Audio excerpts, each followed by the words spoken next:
¿Qué tal, amigos? Bienvenidos a Penalistas, trabajando por una justicia penal de calidad. Este programa es producido por la unidad del equipo técnico institucional de implementación del nuevo Código Procesal Penal del Poder Judicial del Perú. Hoy abordaremos un tema muy interesante, que es la explotación sexual y la trata de mujeres en tiempos de pandemia.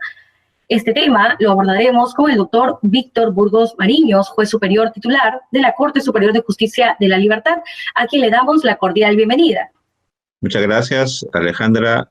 Un saludo cordial al señor presidente de la UETI, doctor Gustavo Álvarez Trujillo. Acá, para poder conversar contigo sobre este tema que obviamente causa gran interés en nuestro país, ¿no? Vayamos ya con las preguntas. Estamos próximos a cumplir un año desde que la emergencia sanitaria por el COVID-19 nos afectó, entre otras cosas, la economía del país, elevando así también el porcentaje de las personas que se encuentran en estado de vulnerabilidad o pobreza extrema. Desde su perspectiva, ¿esta problemática representa una oportunidad para los captores con fines de explotación sexual? No olvidemos que una de las consecuencias terribles que ha traído la pandemia es que muchos hogares, muchas personas han perdido sus trabajos, la economía se ha deteriorado grandemente en estos años, o en este año ya que ha pasado, y eso ha generado como consecuencia de que ese gran sector empobrecido de nuestro país se haya incrementado.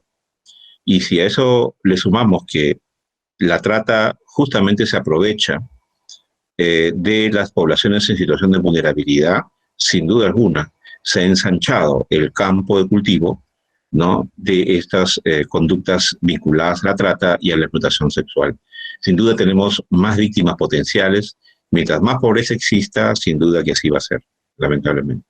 Partiendo de la discriminación de origen existente entre hombres y mujeres, y de la realidad social que nos dice que la mayoría de las personas prostituidas son mujeres y quienes mayoritariamente consumen prostitución son varones, podemos concluir entonces que la trata de mujeres con fines de explotación sexual es una forma de violencia de género. No solamente es un delito que lesiona gravemente los derechos fundamentales, sino que es un delito que atenta principalmente contra la dignidad humana, al extremo de que a las personas que son objeto del tráfico se convierten en cosas, en objetos, ¿no? Y eso obviamente deshumaniza el concepto de persona y hace pues que las víctimas de trata sean cosificadas, ¿no? Esto es muy importante, el poder entender a efectos de poder nosotros trazar una estrategia legal y procesal eficientes para contrarrestar el tema de la trata. Sí, lamentablemente el mayor número de víctimas de explotación sexual son mujeres y una gran parte, tal vez la mayor parte, son menores de edad.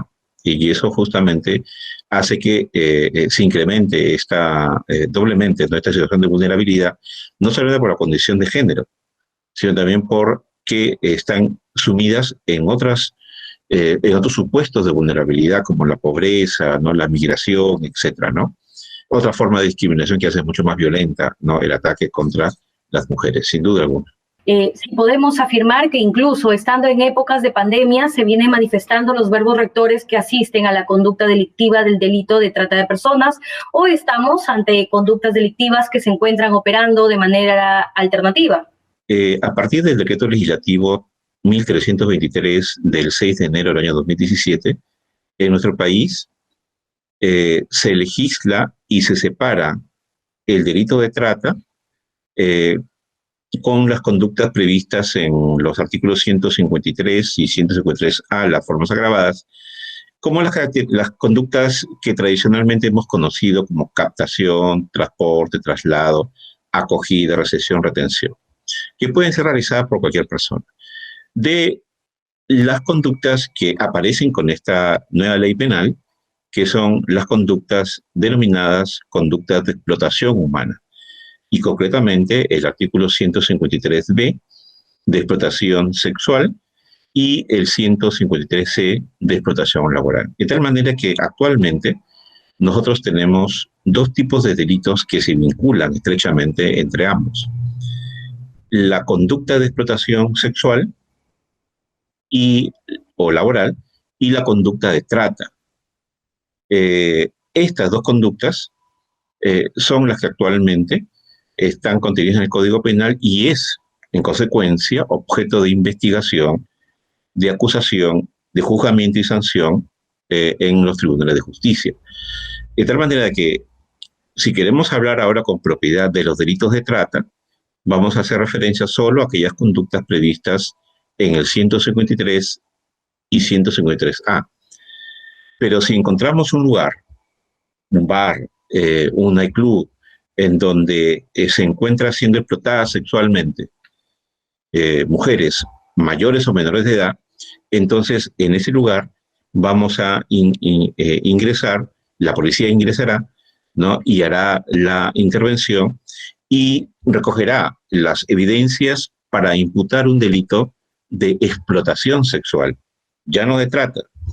Ahora, esto es muy importante porque nos abre la posibilidad de hacer una investigación mucho más eficiente actualmente, ¿no? Bien, a partir de la emergencia sanitaria frente al COVID-19, se han intensificado las dificultades en cuanto a la aplicación del tipo penal de trata de mujeres. El problema que hemos tenido nosotros es que siempre hemos dependido, o las investigaciones han dependido mucho de la declaración de la víctima. Y cuando una investigación se sustenta solo en una prueba, que es la declaración de la víctima, es una investigación muy débil, porque sabido es, y la experiencia sí lo ha demostrado, que los tratantes buscan presionar a la víctima y a sus familiares para que cambien de versión. O las vuelven a comprar, ¿no? Las vuelven a contratar y le dan beneficios. Entonces, cuando la víctima se retracta y no quiere colaborar, esa investigación se debilita y puede al final ser sobreseída o la conducta ser absuelta, ¿no? Entonces, ese es el gran problema que hemos tenido nosotros y que venimos teniendo nosotros en el tema de la trata, cuando lo vemos al delito como si fuese un delito contra la libertad de la persona. Y eso no es así. Incluso, en una parte de nuestra historia reciente, la Corte Suprema, en un acuerdo plenario del año 2011, llegó a establecer que fue incluso el bien jurídico la libertad individual, generando justamente este tipo de interpretaciones. Felizmente, posteriormente, la Corte Suprema, a través del Acuerdo Plenario 6-2019, hace el giro adecuado en la interpretación del bien jurídico y llega a establecer que el bien jurídico ya no es la libertad individual, sino de la dignidad humana. Lo que hablabas en tu primera pregunta de la cosificación, ¿no? Entonces, y esto es muy importante porque eso permite ahora proteger mejor los derechos vinculados a las víctimas de trata y de explotación sexual, ciertamente, porque no va a depender de lo que su libertad, ¿no? Decida, ¿no?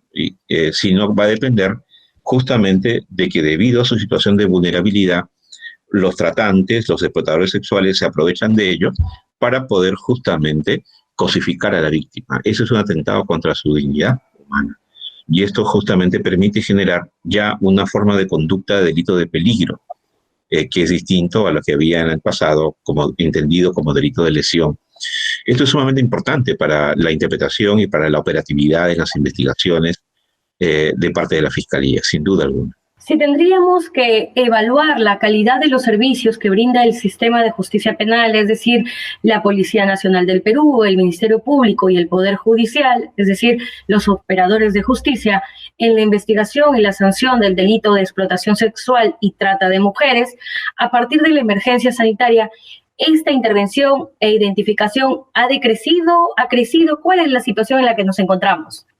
Nosotros hemos medido adecuadamente, bueno, la estadística así lo ha indicado, y en el Poder Judicial se maneja estadística, por ejemplo, del año 2018 y 2019. Básicamente, de los 244 casos judicializados del 2018, solamente se lograron 65 condenas, y de 213 casos judicializados del 2019 se han logrado 49 condenas. Y en una estadística del año 2020, en los primeros meses, todavía no se cuenta con toda la información del 2020, todavía hemos logrado obtener una información que solamente hay 19 condenas. Entonces, esto nos muestra cómo se está comportando el sistema judicial, el sistema de justicia, ¿no?, frente al problema de la trata. Y eso nos hace sospechar que, en efecto, desde el punto de vista de la investigación, todavía tenemos problemas para poder hacer una investigación eficiente que garantice una efectiva sanción de estas conductas. Y en cuanto al tratamiento que debemos dar a la víctima, no se puede diferenciar porque en los procesos, como ya he mencionado, todavía se tiene la práctica de depender mucho de la declaración de la víctima. Y cuando se depende mucho de la declaración de la víctima, se le obliga a declarar, se necesita que declare una vez y así el proceso la revictimiza. Y en una forma de poder proteger a la víctima, y esto a mí me consta porque hay mucho esfuerzo de distintas instituciones vinculadas a la lucha contra la trata, de que ponen lo mejor de sí, pero lamentablemente nos falta hacer algunos ajustes en materia de investigación. Por ejemplo, hay albergues en los que las víctimas de trata se las lleva para poder evitar que puedan ser contactadas por los tratantes, ¿no? Y esto, en lugar también de darle asistencia, ¿no? También implica una nueva forma de privación de su libertad cuando una víctima no puede ser tratada así, ¿no?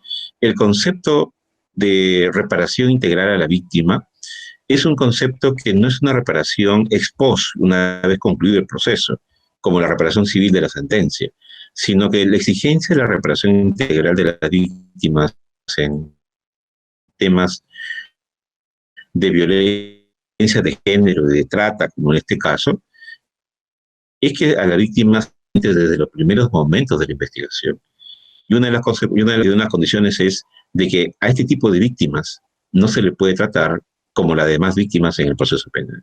Esta es una víctima que viene siendo objeto de una agresión sistemática en sus derechos fundamentales, y es una víctima que está en situación de desigualdad frente a otras víctimas y que merece, por tanto, un mejor tratamiento. En la medida en que no dependamos de la declaración de la víctima, que ya no sea necesaria su declaración a la víctima porque contamos con otras pruebas, ahí será el momento en que el proceso penal empezará a tratar a la víctima como se merece, ¿no?, como mandan los tratados sobre derechos humanos en este tema. Con las restricciones brindadas por el gobierno a partir de la pandemia, ¿se ha venido presentando casos de explotación sexual y trata de mujeres en nuestro país? Hemos sido testigos de numerosos operativos que se han dado en discotecas, bares, nightclubs, respecto a vulneración a las restricciones por la pandemia. Y justamente, como he dicho, esta situación de pobreza ha hecho incrementar estas formas de explotación sexual que se hacen ahora con mayor facilidad, porque los niveles de control han bajado por efectos de la pandemia, ¿no? Han bajado y eso está pasando, lamentablemente. ¿Cuál sería la aproximación victimológica del perfil de la agraviada que nos deja la pandemia? La víctima en trata es una víctima que ya está atravesando por ciertas limitaciones que le producen un trauma psicológico, un trauma severo, producto de su situación de vulnerabilidad. Ansiedad, temor, baja estima y una serie de efectos, ¿no?, psicológicos y emocionales. De esto se valen los explotadores para captarla y someterla a una violencia que fundamentalmente trae consigo que la víctima se desarraigue de su domicilio, de su casa, de su familia. Y siendo víctima de explotación sexual, sigue siendo, ¿no?, una víctima sometida a un trauma crónico que le produce una serie de consecuencias nocivas muy violentas en su percepción, en su conocimiento, en su desarrollo mental, psicológico, que en efecto le genera cierto retraso. Y si a eso le agregamos las situaciones de mala vida, consumo de licor, drogas, en efecto tenemos una víctima que está sumamente expuesta a la afectación de sus derechos fundamentales gravemente, ¿no? Uno de los principales obstáculos en la investigación del delito de trata se enmarca en la calificación de los hechos y su adecuación típica.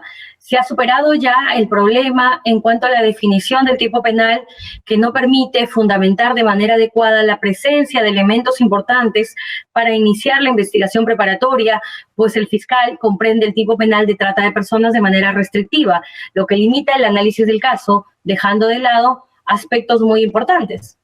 La respuesta, ahora, desde el Código Penal, con la reforma ya mencionada anteriormente, mediante el Decreto Legislativo 1323, ahora tenemos la figura de la explotación sexual. Entonces, ahora vamos a tener que hacer investigación proactiva, una investigación que implique indagar hacia dónde están estos lugares donde se explota sexualmente a las víctimas, que como ya sabemos, por lo general son bares, ¿no? Restaurantes o bares con fachada de bares, nightclubs, casas de cita, ¿no? Clandestinas, en lugares donde hay explotación, otro tipo de explotación económica, como la minería, ¿no? Por ejemplo, ya se conoce igualmente la ruta de la trata. Entonces, montemos investigación e indaguemos en estos locales. Hagamos investigación científica, hagamos videos de seguimiento, escuchas telefónicas, filmaciones, agente encubierto, y cuando tengamos esta información completa, ¿no? Indiciaria, ¿no? Sobre estos locales, entonces con la orden de allanamiento judicial lleguemos a esos locales para poder detener y capturar a los administradores, a los parroquianos, rescatar a las víctimas. Entonces, si en ese local hay víctimas menores de edad, entonces el delito de explotación sexual ya está plenamente acreditado. No necesitamos la declaración de la víctima menor de edad, porque cuando la víctima menor de edad ya es sorprendida siendo explotada sexualmente, entonces ya está configurado el delito. Y cuando la víctima es mayor de edad, pero se aprovecha en alguna situación de vulnerabilidad que tiene, tampoco importa su voluntad o su consentimiento. De tal manera que ahora, sumado al hecho de que el bien jurídico es un bien jurídico dignidad humana y que ahora tenemos el delito de explotación sexual, entonces es posible hacer esos tipos de operativos, capturar, allanar, detener, incautar las cosas, los objetos, ¿no? Y hacer todo el registro correspondiente en los locales y poder obtener la prueba. Esa prueba ya es una prueba suficiente del delito de explotación sexual. Y si en esa investigación por la explotación sexual encontramos evidencia de que la explotación sexual proviene de un delito de trata, es decir, de una captación, transporte, etcétera, entonces se va a configurar el tipo agravado de la explotación sexual. Esta es la gran diferencia, ¿no?, en la actual regulación penal, y que ya no deja esos vacíos, esas dudas de interpretación que había en el pasado. Ahora la norma es mucho más clara, mucho más operativa, y que nos permite, como ya lo acabo de explicar, ir por el lugar donde se explota a las personas. Y la explotación es algo objetivo, que puede ser registrado por cualquier medio probatorio, ¿no? Cualquier medio probatorio. Entonces, para eso no necesitamos la declaración de la víctima, ¿no? Tampoco necesitamos que nos diga cómo fue explotada. Que no interesa ya su declaración, porque no es necesaria el consentimiento de la víctima para estos delitos. No es necesario, ¿no? Entonces, creo que esto es lo que marca fundamentalmente el avance que hemos logrado a manera de calificación jurídica penal. Lo que nos falta es complementarla con una investigación proactiva. Bien, doctor, en lo que respecta a las medidas de protección de las víctimas, teniendo en cuenta que resultan ser necesarias para garantizar la protección de ellas frente a los actos de intimidación y represalias de los tratantes, la Fiscalía viene dictando de manera adecuada estas medidas de protección y a propósito de una de ellas, existe a nivel nacional centros de acogida temporal o albergues especializados para la atención de las mujeres adultas víctimas de trata como existe en el tema de violencia contra la mujer. Sí, hay una suma de esfuerzos y esto gracias también a ONGs y a la sociedad civil, eh, pero estos esfuerzos resultan casi siendo insuficientes porque no podemos acabar con el problema de la trata. Hemos estado acostumbrados a perseguir, como les decía, al que capta, al que transporta, al traslado, y no hemos atacado a los dueños del mercado de la explotación sexual.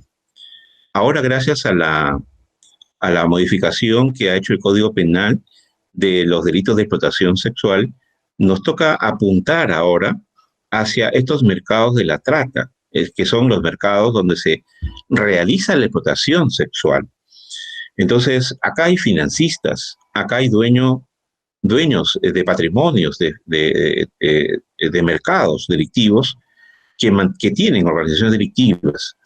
Y acá justamente está el aporte de la investigación proactiva, una investigación dirigida a obtener la prueba del delito investigando los mercados delictivos, porque si nosotros atacamos un mercado delictivo y hacemos que ésta caiga, entonces el mercado, como pasa en todo mercado, al no haber mercado ya no hay necesidad de la oferta y la demanda. Entonces ya las conductas de captación, transporte decaen, porque ya no hay dónde conducirlo, dónde llevarlo.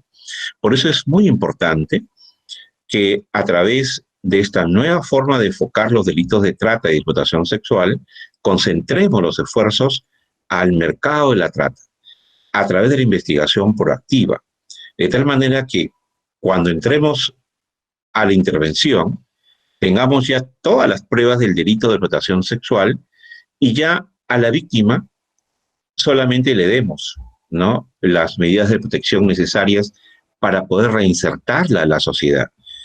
Como ya no va a ser necesaria su declaración en esta nueva lógica de la investigación y del proceso, entonces ya los tratantes ya no la van a perseguir para hacerle cambiar de versión. ¿Se dan cuenta? En eso aporta este tipo de investigación proactiva que es necesario incorporarla, ¿no?, en nuestro país, y ojalá sea este un tema de los temas a discutir en el nuevo Plan Nacional de la Trata del año 2022, que ya este año va a empezarse a trabajar ya definitivamente, ¿no? Entonces, una investigación proactiva que recopile los elementos de convicción, ataque el mercado laboral, el mercado de explotación sexual, obtenga las pruebas de tal manera que no sea necesaria la declaración de la víctima, va a permitir que cuando vayamos a la intervención rescatemos a la víctima y el proceso penal solamente le brinde asistencia, ¿no?, apoyo terapéutico, no para poder reinsertarla a la sociedad. Doctor, en esta emergencia sanitaria, el número de denuncias por el delito de trata ha ido incrementándose. ¿Y cuáles son los departamentos que a partir de la pandemia presentan el mayor índice de denuncias por trata de personas? Según las últimas informaciones que hemos tenido, los lugares que muestran mayor índice de denuncias, pues Lima, ¿no?, Cusco, Iquitos, Puno, ¿no?, por decir la zona. Y en efecto, ha ido en incremento. Ahora, como la investigación de trata es una investigación de campo, también hay que señalar que estas investigaciones se han visto algo restringidas por el tema de la pandemia, ¿no? Entonces, por varios meses no se ha hecho investigación de campo, ¿no? No solamente en trata, sino también en otros delitos. Y eso como que ha restado un poco la operatividad. Pero como vuelvo a decir, ¿no?, hay que repensar la forma como venimos investigando la trata. No hay que esperar que se denuncie la trata. En este momento se está cometiendo el delito de trata. Una víctima está siendo explotada sexualmente en este momento. Entonces seguramente varias víctimas no van a denunciar ese hecho. Pero sabemos por inteligencia y por información policial dónde están los mercados de la explotación sexual. cuáles son las rutas de la trata.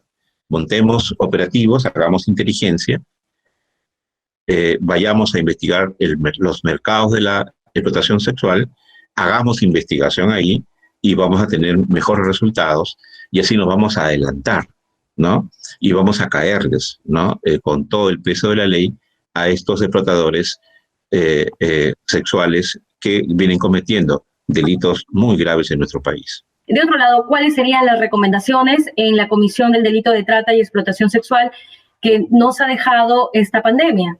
Es que no se puede bajar las manos, ¿no? No se pueden bajar los brazos, porque este es un delito que se comete en este momento, se está cometiendo. Entonces, el sistema no debe operar cuando denuncian el hecho, sino para hacer cesar este tipo de delitos que se viene cometiendo.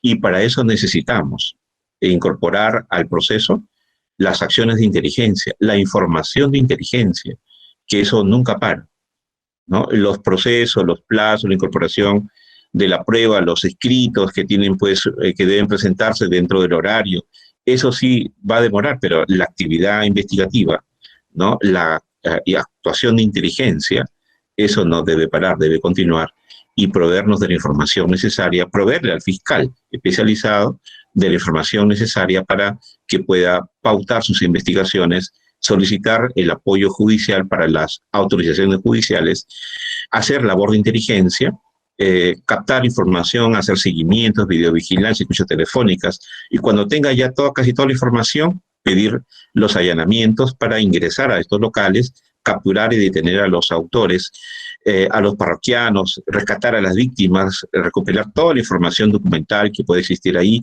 seguir la ruta del dinero, y con toda esa información, no es más que suficiente, va a ser innecesario ya la declaración de la víctima, ¿no? a la cual ya en ese momento se le brindará toda la asistencia, ¿no? que merece para poder reinsertarla, ¿no? A la sociedad, ¿no? Superando obviamente todo este efecto y tiempo de trauma en el cual ha vivido. Doctor Víctor Burgos Mariños, estamos llegando ya a la parte final de esta entrevista. Por favor, sus palabras finales. Bueno, muchas gracias por la invitación, y siempre es un gusto conversar con ustedes estos temas, que lo que se quiere es promover, ¿no? Una cultura de género, una cultura de igualdad, ¿no? No podemos tratar a las víctimas de trata como si fuese una víctima de cualquier delito. Es una víctima que está en una situación de vulnerabilidad y darle un trato especial. No hay que esperar que la víctima venga a denunciar, hay que ir tras ella a su rescate, ¿no? Eso es, creo que, el mensaje, ¿no? Crear esta sensibilidad, ¿no? Este compromiso de poder optimizar no solamente la investigación, sino también su procesamiento y juzgamiento en estos delitos. Bien, estuvo con nosotros el doctor Víctor Burgos Mariños, juez superior titular de la Corte Superior de Justicia de la Libertad, quien nos habló de la explotación sexual y la trata de mujeres en tiempos de pandemia. Muchas gracias a todos ustedes por su sintonía. Nos reencontramos próximamente a través de nuestras cuentas oficiales de Facebook, Twitter, YouTube e Instagram. Y también estamos en Justicia TV. Hasta la próxima.